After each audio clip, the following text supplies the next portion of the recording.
All right, what is up? What is up? So, the topic of today is appointment setting. So, we are in this is the reach and revenue builders group. And for many of you who are selling things, especially services and stuff like that, getting appointments is huge, right? Like when you get an appointment, somebody has shown interest in what it is that you do or the problem that you're solving, and they are giving you their time. Okay, they're giving you the time. So, appointment setting is huge, but it is also where most people or most new salespeople struggle. Many times you're gonna get on the phone, or you're gonna send a message, or you're gonna send a video, and you get nervous, or you're speaking to them, and you're trying to get them to say, "Man, like, all right, I want to meet with you," but you don't. There are some tactics that I believe can help you with setting appointments easier. And many times you're gonna get some objections, and so I wanted to speak on that for a little bit here. All right, so I'm not gonna record this. I'm not gonna like make this out to be like just a video. I am going to, if you have any questions, drop it in the comments. But one of the first big things that I do want to touch on about appointment setting, okay, is this. I would say the biggest thing that has helped me over the years with understanding and tact having tact when it comes to setting appointments and stuff, or even just sales, is understanding that no one's life and attention, it does not revolve around me. Give me 1 second. I just see. Hey, how's it going? Long time no see. Long time no see. Everything doesn't revolve around me. Their world doesn't revolve around me. Their business doesn't revolve around me. And so by understanding that, it enables you to do something so unique that it helps you do, I would say, anything else, right? And that is, you put yourself in their seat and in their mind. And when you do that, you see things from a very different vantage point. So an example would be whenever I think about why someone would buy from me, or why someone would carve out time in their busy day to have an appointment, like I have to think, what the hell would move them to want to do that? Like, do I sit here and just set up appointments with everybody that calls me? No. Do I sit here and spend time with everybody that says, "Hey, let's meet"? No. So what's going to make them say, "Man, you know what? Like, I want to carve out time to explore what the hell you want to have to say to me," right? And when you're able to do that, a lot of cool things happen. When you couple that vantage point with, I would say, when you couple that, which I would reference as being tact, and you couple that with tactics, it becomes very powerful. Okay, so in appointment setting, one of the biggest things that I normally encourage a lot of people to do is to make it easy for people to set appointments with you. Okay, so I use a lot of tools. One very big tool that I use to set appointments is called Calendly. It's called Calendly. Many of you have heard about it, but I can tell you this right now. I can honestly say that Calendly, I can attribute a couple $100,000 worth of revenue to Calendly. Okay, Calendly reduces the amount of back and forth. Calendly reduces the thought and coordination. Calendly makes it very easy for people to end up on your schedule. And here's one more point before I even jump deep into this topic, is this. If you do not use a calendar, there's a lot of money. You don't even have a table to leave money on. Okay? If you're not using a calendar, you don't even have a table to leave money on. Okay? You need to use a calendar. If there's anything you need to manage, it's your time. You need to manage your time. All right? So, First big thing, I make it very easy for people to coordinate and to book appointments with me. The second big thing is if I'm going for to set an appointment, I do use some tactics that makes it very easy for them to say yes to something or to commit to something, because you kind of control their perspective on how to frame their own schedule, right? So here's an example. I'm gonna just drop some examples and some scripts here for you, right? So if I do a cold call, right? Like let's say I'm cold calling somebody. I'm like, hey, what's going on, Paul? As well, hey, my name is Mike with Gorilla Launch, right? And I'm gonna pause and I'm gonna wait for them to, let's say respond. The first thing that I need to do after they acknowledge that that they would be willing to give me at least 30 seconds is I need to clearly articulate what they would get on the other side of booking an appointment with me. Okay? An appointment should not just be your attempt to sell someone something. An appointment should have an objective of either giving that person clarity or better understanding or framing of a problem that they may be experiencing, or some type of resource to help them with gaining something on the other side of that appointment. So, hey, what's going on? My name is Mike. I typically don't ask how you're doing. I'll just say, hope all is well. The reason why is because subconsciously, when you cold call, you really don't care how they're doing, right? You just hope they're doing well. So, hey, what's up? My name is Mike. Hope all is well. And I'm going to pause. Typically, I would say Felix because I don't know what it is. People don't care about my first name. Right after that, I need to clearly articulate what would be on the other side of having an appointment with me, right? So I typically reference others when I give that statement. So like an example, like let's say I'm trying to get them on an appointment call to help them with their marketing, right? I would say something, and mind you, I'm going to freestyle here. I've had the opportunity to speak to a ton of company or business owners just like yourself, and many of them have told me that they've struggled with what technology to use to launch their marketing campaigns. In order to help them do that, I schedule a really brief session with them to identify, and I call it a reach and revenue session, to identify some of the different things that they can do to start getting results and a return on their investment today.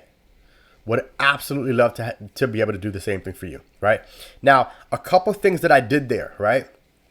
I'm not asking them if they have trouble with marketing. I'm not asking them whether or not they want to meet with me. I'm not asking them. No, what I'm doing is I just told you what people just like you are experiencing.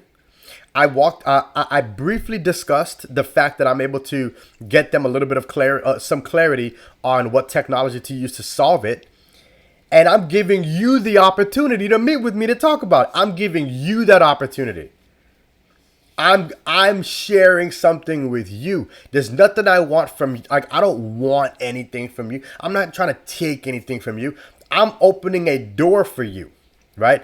And that's the posture that we all need to have when we're trying to book appointments. We need to have a posture of like, hey,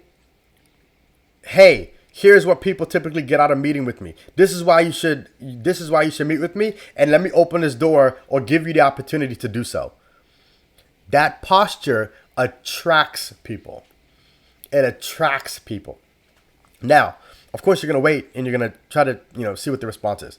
Typically, people are going to, people always say, oh, I'm busy, or I'm, I don't really know.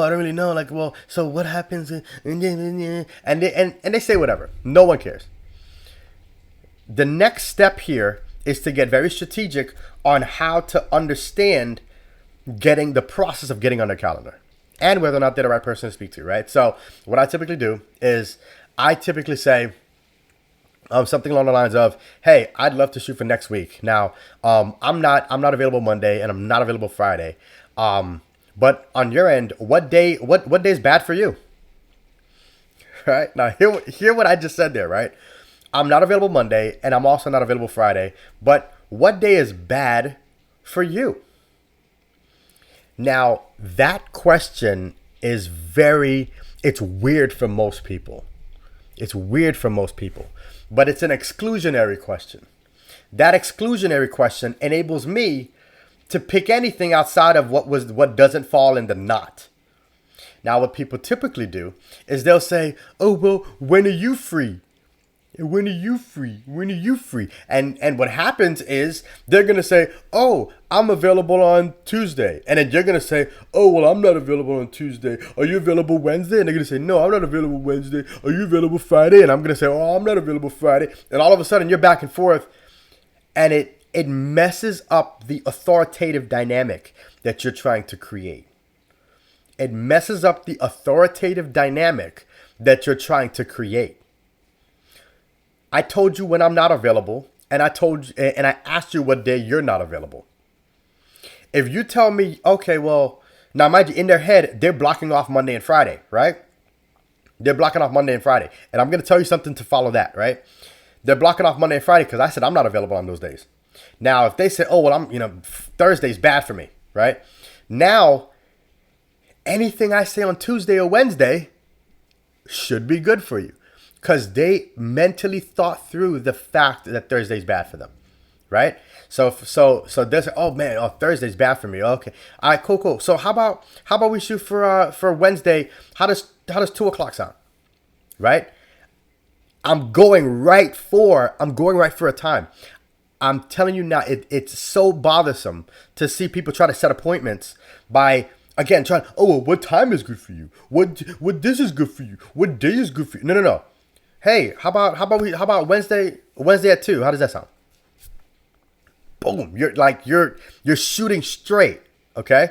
Now, here's the cool part about the fact that, like, when you upfront say, Wednesday and Friday, I'm not available on those days. Now, let's hypothetically say that they responded with, "Oh, well, man, Friday's really good for me. Friday's really good for me."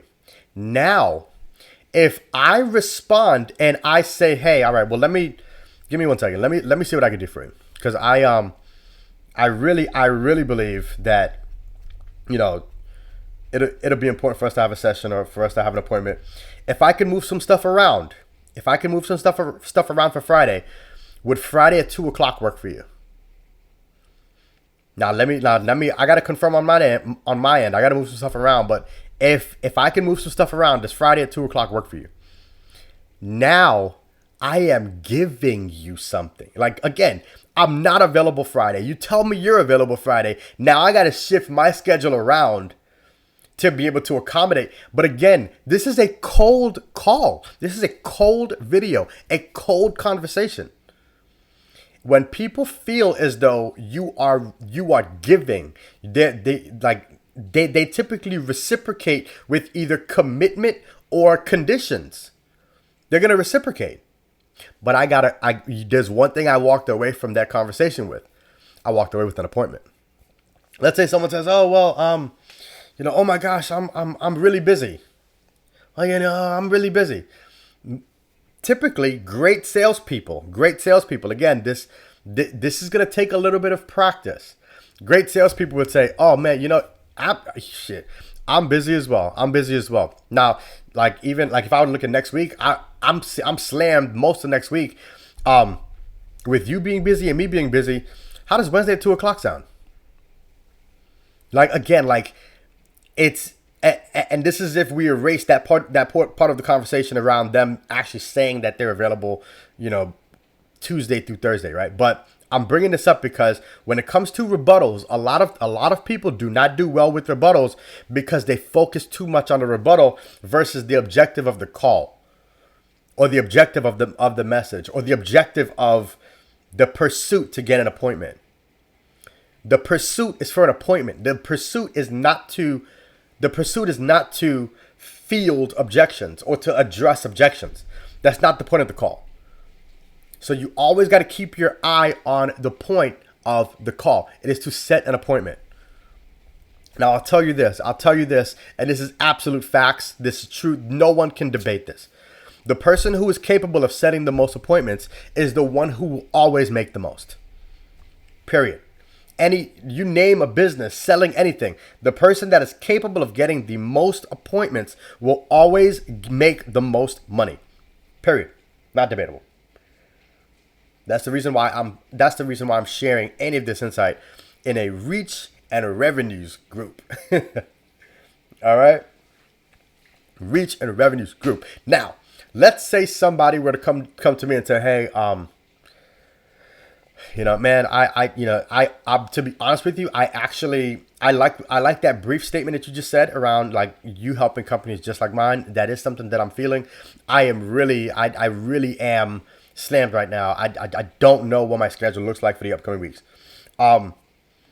If I can't get an appointment, I will then pursue, because again, like you have to know what that next layer is, right? Like, what are my desirables? First big desire is an appointment. Second big desire, the desire on my end would be to at least get permission to follow up.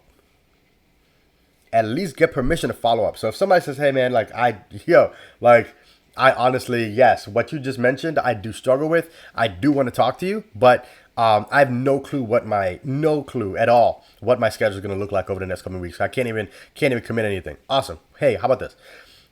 Would it be okay if I called you back sometime in the next 2 weeks? Like, is it cool if I called you back, say, not next Monday, but the following Monday? Is it cool if I gave you a quick call just to touch base? That's all I need. Absolutely.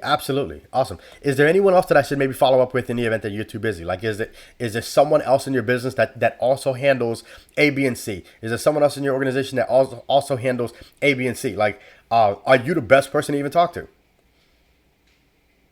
Those questions gets you closer to being able to take that next step to nurture a relationship to a sale. Okay? Appointment setting is huge.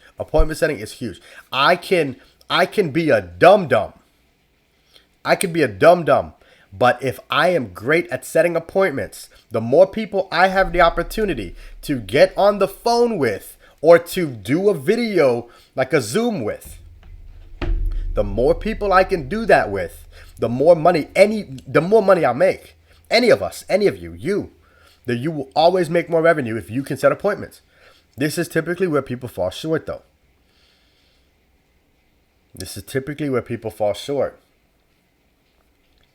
So, questions. I got to get at least one question. Give me a question about appointment setting. What do you guys sell? Talk to me. What do you guys sell? What are you in the business of? What are you in the business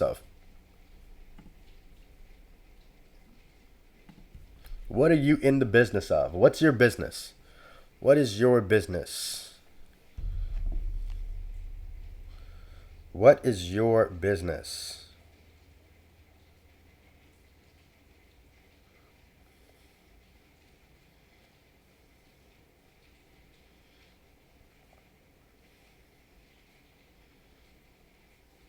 Franchise consulting. Yes, Chris, but you're good at that. Chris, you're good. You're really good at this. I've received. I think you're even in my email. I've received messages from you, Chris. So I definitely, I definitely know you. You definitely know your stuff. Yeah, depending on who you are, you're setting up appointments with. I think there are so many entry points from a franchise consulting standpoint. So I love it. Do you go through the process of prospecting and setting appointments, Chris?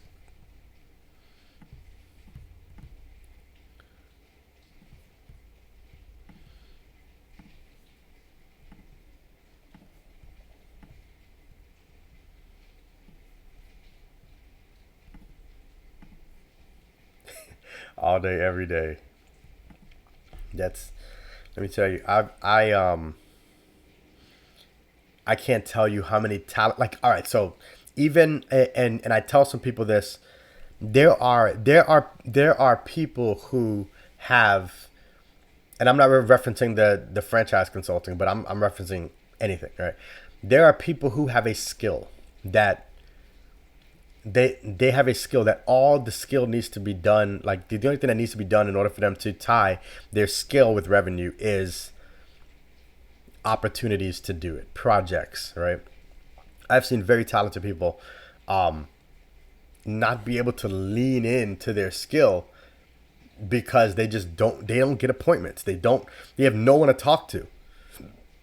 Now, one big thing, especially within this one big, I guess, unspoken of element of what I'm speaking to today is the fact that I think we've moved into this phase socially where, and again, I started this conversation off, and you can even go back into live. You can go back into live, right?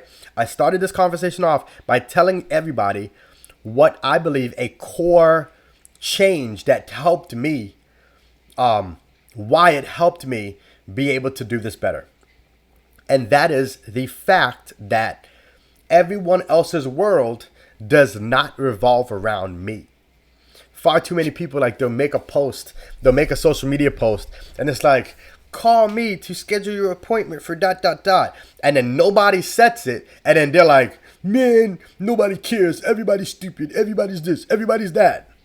And it's like, no, it's not about that. It's about the fact that, first of all, just because you have a link to set appointments doesn't mean that everybody's thinking about that right now, right? Like, the best people in sales are good disruptors. I like to call it positive disruption. Positive disruption, using passive prospecting. Positive disruption using passive prospecting. That is where you are capable of disrupting someone's day positively and passively making them become a prospect. There are plenty of problems that people are not aware they have. Right? There are plenty of problems that people are not aware they have. So what you have the opportunity to do is, social media has enabled us to do this, is to find people and identify who they are with certain things that may be relevant to them. And then it's up to you to go out and disrupt their day so that you can passively prospect. Ads. If someone's scrolling through their feed right now, and we used to work a little bit better in the past, but ads are a form of disruption. Now, there are two types of ads, right? One ad on social media, those are called disruptive ads. Ads on Google are called intent-based ads or intention-based ads. Now, here's the difference, right? On social media knows that I'm a certain age. Social media knows I'm a male. Social media knows that I'm a father. Social media knows that I'm in Orlando. Social media knows certain things. So what happens is I'm gonna be scrolling through posts that because it's people in my network, I have an interest in seeing what people are updating themselves on. But then an ad's gonna pop up, and it should be something closely relevant to me. But it's disruptive. It may be shoes, it may be for clothes, it may be for an upcoming vacation, but it's disrupting my day. I wasn't searching for anything that's relevant, or I wasn't searching for anything for those ads. And even if I did search for something and I went onto a page, what they're trying to do is disrupt me to bring me back to it. But when I open up the Facebook app or the Instagram app, I'm not opening it up to see something to buy. That's not my intent. So ads disrupt you on social media. Now, Google, if I search for a particular thing, say brown shoes, I have utmost intention of searching to buy brown shoes. So search engine ads, search engine placement, very different than social media. I say that because when you cold call or when you cold message or cold email, what you're doing is you're trying to positively disrupt them so that you can passively prospect. All right? So with that said, I do have a meeting coming up, so I do got to hop off. But any questions before I go? I mean, there's only one person on here. I think there's like one or two people on here. I don't know. But any questions before I go? Any questions?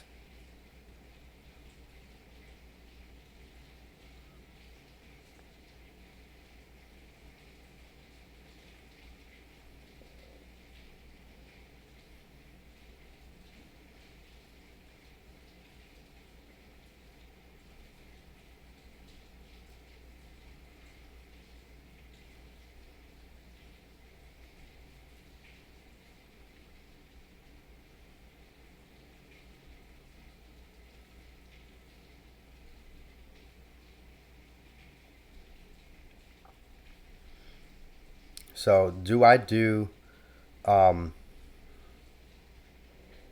is going on here? Do I do funnels or SEO? I do not focus on SEO very much anymore. Used to focus on that a lot. A lot of the stuff that I do now with a lot of clients and also for myself does pertain to funnels. I am very sensitive though to what funnels are created and how they're created. So do I do them? I don't do SEO, but I do advise on different search engine, activities or search engine related activities.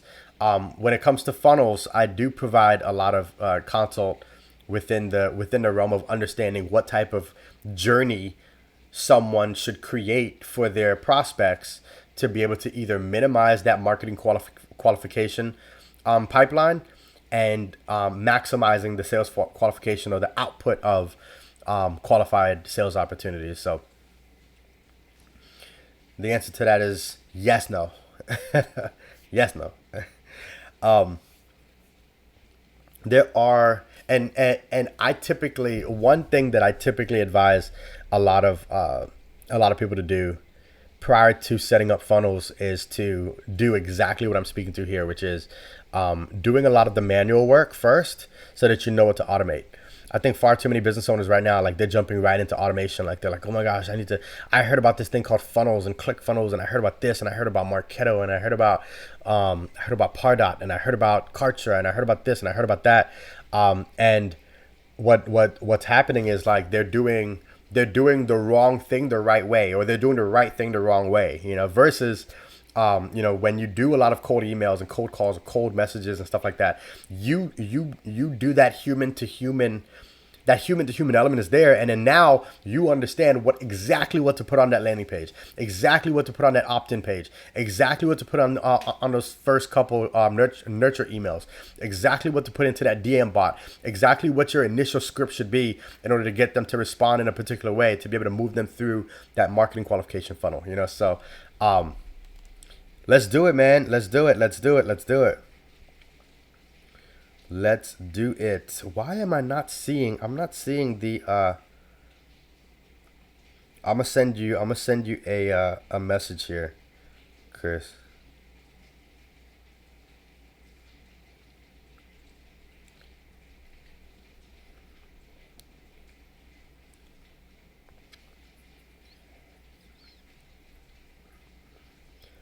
If you're available, let's shoot for next week, man. Let's grab some coffee or something. Let me know what part of town you're on, and let's link up, man.